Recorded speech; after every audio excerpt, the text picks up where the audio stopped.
Hello students, this is Shubham here and we are here to study about the topic magnetic resonance imaging or we can say that MRI.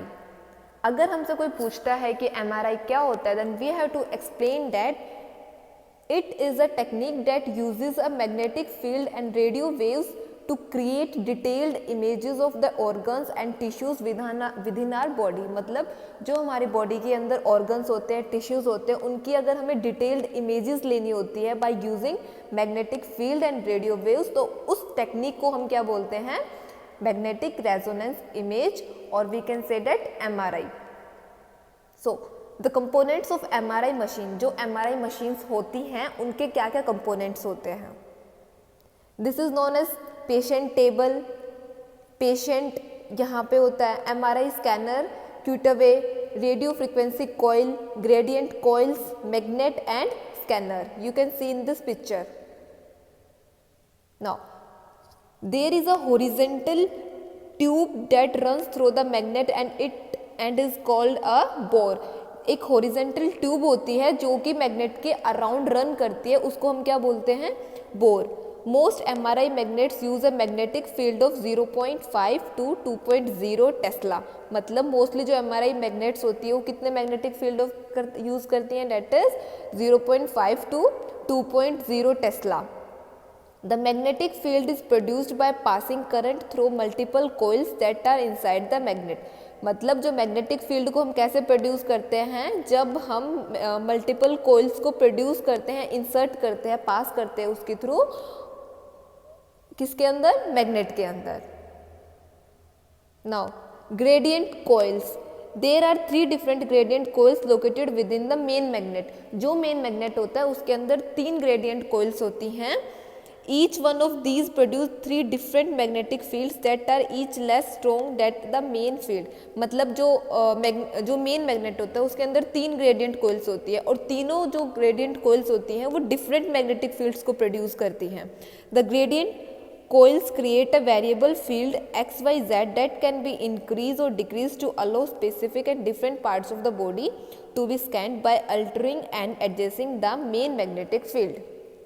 मतलब तीनों magnetic fields को अलग अलग वे में हम use करते हैं बॉडी के अलग अलग पार्ट्स को देखने के लिए. Transmit radio frequency waves into the patients body. There are different coils located inside the MRI scanner to transmit waves into different body parts. If a certain area of the body is specified, then all the radio frequency coils usually become focused on the body part being imaging to allow for a better scan.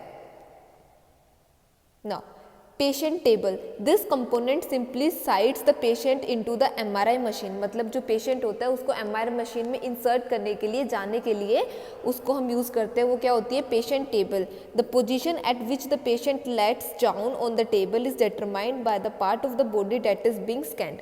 मतलब patient table क्या होता है? जो भी part हमें body का scan करना है पेशेंट का, उसको वहाँ पे पेशेंट को लाई डाउन करवाते हैं. Area under examination is placed in the exact centre of the magnetic field. मतलब जो भी बॉडी का पार्ट हमें, किसी भी पेशेंट का जो भी बॉडी पार्ट हमें एग्जामिन करना है उसको बिल्कुल जो मैग्नेटिक फील्ड होती है उसके एग्जैक्ट नीचे रखते हैं. Antenna computer system. अब MRI का एक कंपोनेंट होता है डेट इज एंटीना और computer system. The antenna detects the RF signals emitted by a patients body and feeds this information into the computer system. The computer system function is to receive, record and analyze the images of the patient. जो patient की images बनती हैं उन सबको record करता है, receive करता है और फिर उसको एनालाइज करता है. It interprets the data, produce an understandable image. मतलब क्या करता है कंप्यूटर सिस्टम? रिसीव करता है, रिकॉर्ड करता है, एनालाइज करता है जो इमेजेस बनती हैं पेशेंट की, फिर उस डाटा को इंटरप्रेट करता है और produce an understandable images. Now, what are the advantages of MRI? Scanning and detection of abnormalities in soft tissues. जो भी soft tissues के अंदर abnormalities होती है उसको हम डिटेक्ट कर सकते हैं, स्कैन कर सकते हैं. There is no involvement of any kind of radiations in the MRI. MRI के अंदर कोई भी किसी भी तरह की radiations नहीं होती हैं. MRI scan can provide information about the blood circulation. MRI की हेल्प से हम blood circulation को भी देख सकते हैं.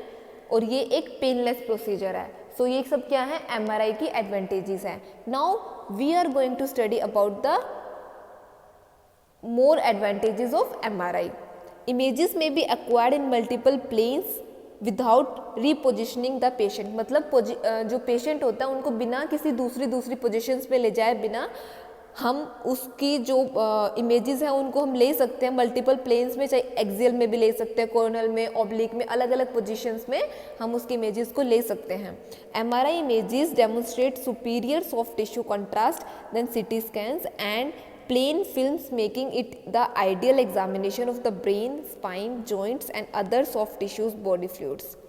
Functional MRI allows visualization of both active parts of the brain during certain activities and understanding of the underlying networks. Now, what are the disadvantages? MRI scan are considered to be safe procedure providing you do not make any implants or objects on you that must not go to the scanner. The powerful magnetic field generates by the MRI scanner will attract metal objects. मतलब जो भी metal objects होते हैं, objects होते हैं, उन सबको MRI fields क्या होती हैं, magnetic fields attract करती है अपनी साइड। ये सब क्या है, disadvantages of MRI. The magnetic field of the MRI scanner can also pull on any metal containing object in our body such as medicine, pumps and aneurysm clips. Medical implants may heat up during the scan as a result of the technology. MRI scans can cause heart pacemaker, defibrillation devices and cochlear implants to malfunction, and it is expensive.